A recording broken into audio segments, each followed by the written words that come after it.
तो आज बात करते हैं जालोर के राजकुमार वीरमदेव और सुल्तान की बेटी फिरोजा की। ये एक ऐसी कहानी है जिसकी गूंज आप यकीन मानिए आज भी इतिहास में सुनाई देती है। चलिए इस मशहूर दास्तां की एक एक परत को खोलते हैं। देखिए, इस कहानी की शुरुआत किसी जंग के मैदान से नहीं होती, बल्कि सुल्तान अलाउद्दीन खिलजी के भरे दरबार से होती है। यहाँ हाजिर जवाबी की एक महफिल में एक जवान राजपूत राजकुमार वीरमदेव अपनी एक ऐसी छाप छोड़ने वाले थे जो हमेशा के लिए याद रखी जानी थी। तो जरा उस मंजर की कल्पना कीजिए। दिल्ली में सुल्तान का दरबार लगा हुआ है और वहां मौजूद हैं जालोर के शासक कान्हड़देव और उनके गुणी बेटे वीरमदेव। किस्सा कुछ यूं है कि सुल्तान ने वीरमदेव पर मजाक में कोई तंज कसा, लेकिन वीरमदेव का जवाब वो और भी तीखा था। उन्होंने इतनी चतुराई से बात को घुमाया कि सुल्तान खुद ही निरुत्तर हो गए। बस इसी एक जवाब ने दिल्ली के दरबार में उनकी धाक जमा दी। अब जालोर के इस राजकुमार के किस्से उड़ते उड़ते एक बहुत ही खास शख्स के कानों तक जा पहुंचे, और वो थी सुल्तान की अपनी बेटी फिरोजा। वो वीरमदेव पर इस कदर मोहित हुई कि बस एक ही धुन सवार हो गई, शादी होगी तो सिर्फ वीरमदेव से। चाहे रास्ते में कितनी भी बड़ी रुकावटें क्यों ना आए, उन्हें कोई परवाह नहीं थी। लेकिन देखिए, उन दोनों के बीच की दूरी सिर्फ मीलों की नहीं थी। ये संस्कृति की, धर्म की और सियासत की एक बहुत गहरी खाई थी। एक ऐसा फासला जो इस रिश्ते को लगभग नामुमकिन बना रहा था। अब अपनी बेटी की ऐसी जिद के आगे सुल्तान अलाउद्दीन को भी झुकना पड़ा, और उन्होंने औपचारिक रूप से शादी का ये प्रस्ताव जालोर भिजवा दिया। चलिए अब दिल्ली से सीधा जालोर के किले की ओर चलते हैं। अपनी सरजमीन पर, अपनी मिट्टी में पहुंचकर वीरमदेव ने एक ऐसा जवाब दिया जो इतिहास में हमेशा के लिए अमर हो गया। ये था वीरमदेव का वो ऐतिहासिक जवाब जो सिर्फ एक इनकार नहीं बल्कि उनके स्वाभिमान का ऐलान था।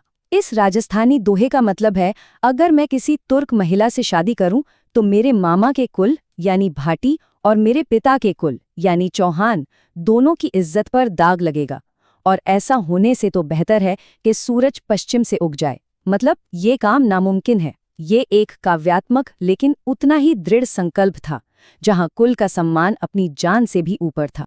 ये समझना जरूरी है कि ये जवाब सिर्फ एक निजी फैसला नहीं था।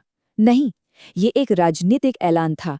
एक ऐसा ऐलान जिसने जालोर को उस समय की सबसे ताकतवर सल्तनत के साथ सीधे टकराव के रास्ते पर लाकर खड़ा कर दिया था। अब इस इनकार का नतीजा सिर्फ एक ही हो सकता था, और वो था जंग। और इसी के साथ शुरू हुई राजस्थानी इतिहास की सबसे प्रसिद्ध और भयंकर घेराबंदी में से एक। जैसा कि उम्मीद थी, इस इनकार से अलाउद्दीन खिलजी आग बबूला हो गया, और उसकी विशाल सेना ने जालोर के उस अभेद समझे जाने वाले किले को चारों तरफ से घेर लिया।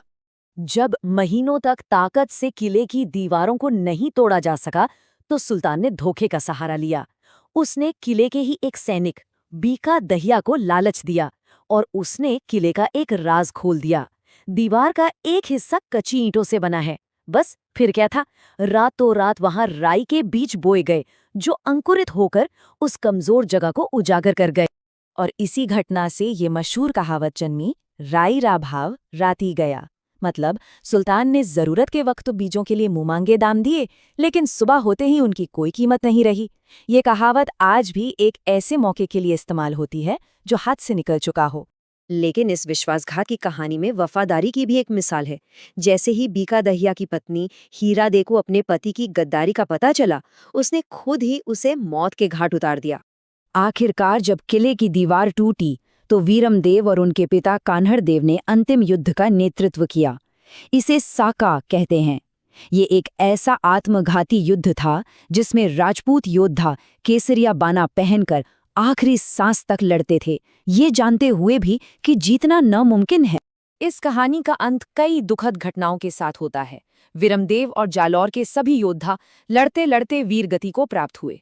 वीरमदेव का कटा हुआ सिर दिल्ली लाया गया और शहजादी फिरोजा को पेश किया गया। कहते हैं कि फिरोजा ने उस सिर का हिंदू रीति रिवाज से अंतिम संस्कार किया और फिर खुद यमुना नदी में कूदकर अपनी जान दे दी।